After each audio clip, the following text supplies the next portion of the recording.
Hi mga diskarte, welcome po sa ating YouTube channel sa Discarding Pinoy tayo. So nandito pa rin naman po tayo sa may GH Mall, sa may 4th floor, dito sa may Green Hills, San Juan City. At kasama natin si Sir Owen. Yes. Ayan, so marami kasi nagre-request sa atin ng Lenovo laptop. Kaya naman gagawa tayo ng update for July 2026. At tulad ng dati, kung may mga hanap kayong laptop, mas maganda po mag-inquire muna kayo sa contact number na pwede nyo makita sa comment section at sa description. Kaya naman, wag natin ito patagalin.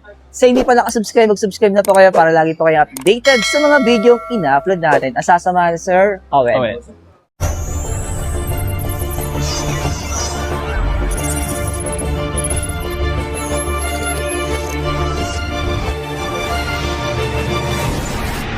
Sir, ano ba yung mga maire-recommend mo para sa mga student natin? Kung pang student po, itong mga IdeaPad Slim 3. If ever po, itong nakikita nyo po, ito na yung pinakamababa namin. Wow. Wala na kasi pong Ryzen 3 at i3 na po sa mga laptops. Ang meron na po Ryzen 5. If ever po, kung hanap nyo yung mga i3 pa, ang kina-counterpart na lang namin, yung mga tablet. Okay. Yung mga ganyan. Yung mga ganyan. So, mamaya papakita rin natin yan. Yes po. Pero pag mga unit natin, sir, so ano ba yung mga ina-accept nating installment dito sa Lenovo? Ina-accept natin po yung mga installment, mga credit card po, like mga BPI, BDO, Metrobank. If ever naman po ang may promotions sa amin, si Metrobank up to 24 months. Okay. And the rest po is up to 6 to 12 months po. Yun. Pero sir, home credit meron tayo? Yes po. Zero down percent interest naman po tayo. Okay. So may offer si home credit na... Depende na lang po Zero kung down may payment. offer na po yung mga client namin. Pero automatic naman sir, naka-zero interest din naman siya. Yes po, naka-serious.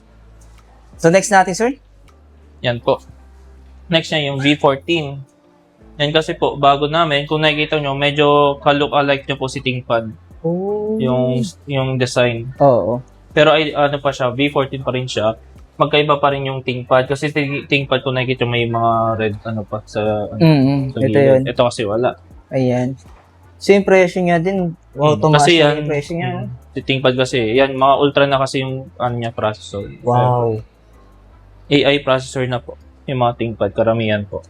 Ang laki rin ng mga adjustment sa presyo natin, no? Kumpara dati, di ba? Dahil kay AI, kaya tumaas yung...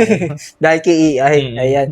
Pero sir, may mga freebies naman sila pwedeng makuha. Yes po. Pag-nag-build sila ng mga unit Like, natin. yung backpack, syempre, 1:1 na yung backpack. Okay. Tapos may mga iba, mouse and keyboard bundle. Mhm. Minsan may mga laptop stand.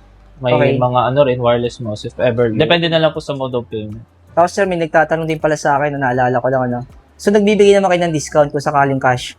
Yes po. May discount. Depende lang. Basta cold cash po siya. Okay, Same cash. ayan. So, depende na lang sa pag-uusap, di ba? Pag-uusap po. So, next natin sir, yung kabilang side. Yun. Ito naman yung mga Intel side. May Ryzen din naman po kami if ever. Yan, mga i5 na po. So, magkano ng presyo natin dito? Ito po, nasa 46,995 pag SRP. If ever po, kung di nyo man need ng Microsoft Office, ito. Kasi ito, walang Microsoft Office pa. If ever. Kasi ito, naka Windows 11 Pro. Ayun. If ever kung nakikita mo yan, sa mga ThinkPad yan, nakikita yung mga Pro. Ayan. So, ika-cash nila to, makakalis din sila ng 3,000. Around 3,000 po. Oo. So, ito naman, nasa mga Yan naman, 2,000. yan yung 14 inches namin na IdeaPad Slim 5, yan yung mga bago. Wow. So, nagkaroon talaga ng mga increase yung mga presyo ng mga laptop yes natin ang diskarte. No?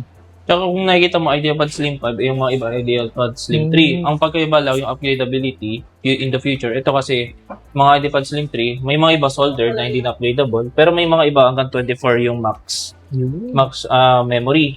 Meanwhile, si IdeaPad Slim 5 hanggang 32, kung nakikita nyo po. Oo.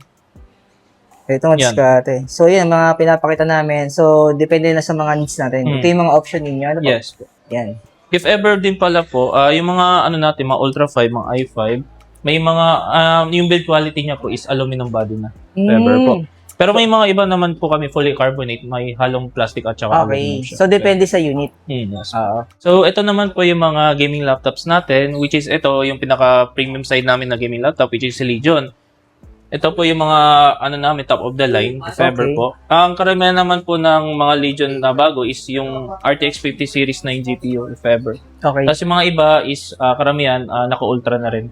Tsaka Ryzen AI. Yan. So, available din sa inyo yung mga latest unit natin? Yes po. Wala lang tayong display. Yes po. Yan. Kasi maximum Kasi, if ever po, naubos po agad yung mga bago. Okay. Kung sakali naman, pag nagpunta sila dito, siyempre magtatanong sila kung available yung units. Yes Yan. po. So maganda mag-discard bago kayo pumunta dito, mag-inquire muna kayo sa online. So kukunin kasi namin natin yung contact number nila eh. Or node muna sila sa mga, yung mga itsura ng mga bagong Legion, if ever Okay, po. sa mga nagre-review ng mga laptop. Nagre-review. Yun. Pero sir, magkano ang mga presyo natin yung mga naka-display dito? Ito po, ang pinakababa namin, ito almost 100 na po. Yan po yung mga specs nila. Okay. Simula ito, yung pinakamababa namin, IPS pa lang. Pero next na po, which is ito, Yan, OLED magpapakita na. natin. Mga OLED display na. So, Yan po. depende rin talaga sa specs. Yan.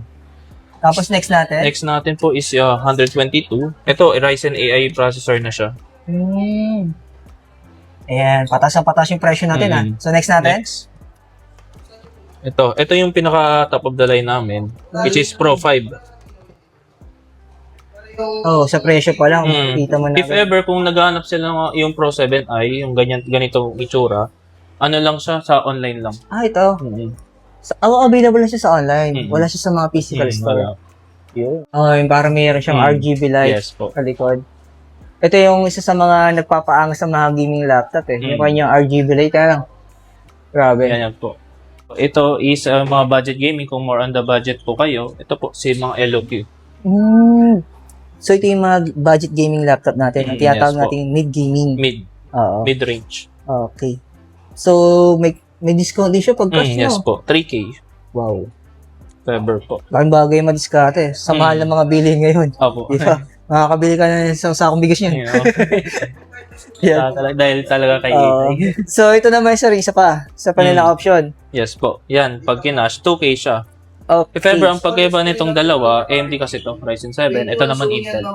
Pero sa mga gaming laptop natin, so ano may mga inclusion niya pag bagay nag-build sila? Yung mga freebies po is may mouse, keyboard, tsaka mousepad siya. Gaming na po. Pero third party siya, Pante. Tapos if ever, yun, may kasama na rin siyang backpack. Yun.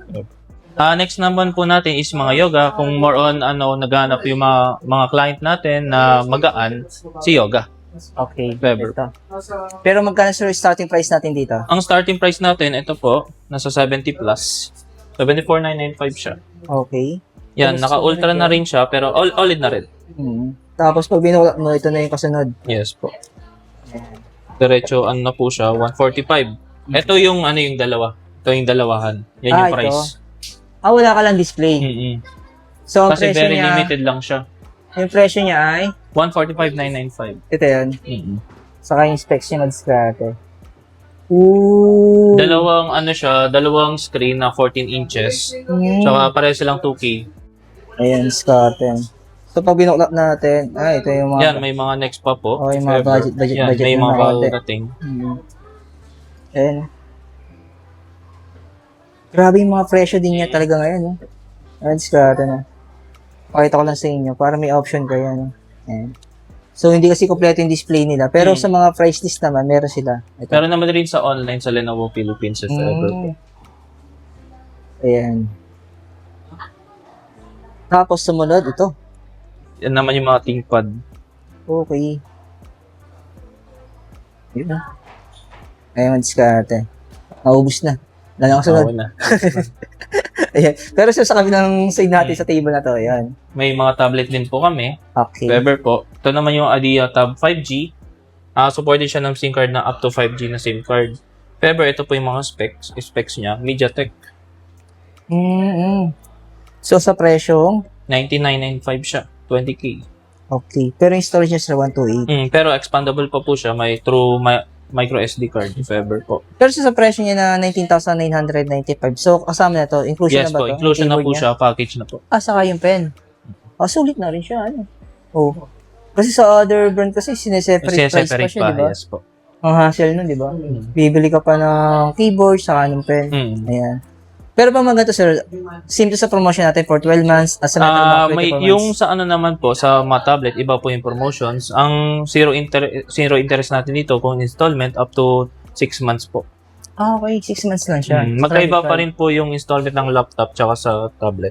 Pati monitor din, iba rin po yung Invite mo naman sila sa ating store location? Ang store locations po natin is Green Hills Mall, 4th floor po. Ayan. So, dito lang madiskarte sa may San Juan City. Yes. So, pag umakyat po kayo ng pinakabagong mall, yung GH Mall, kung tawagin, makikita nyo kasi GH Mall, di ba? Yes. So, akit lang kayo ng 4th floor, makikita nyo po ang Lenovo Concept Store. Ayan. Thank you, sir. Thank you. Sige po.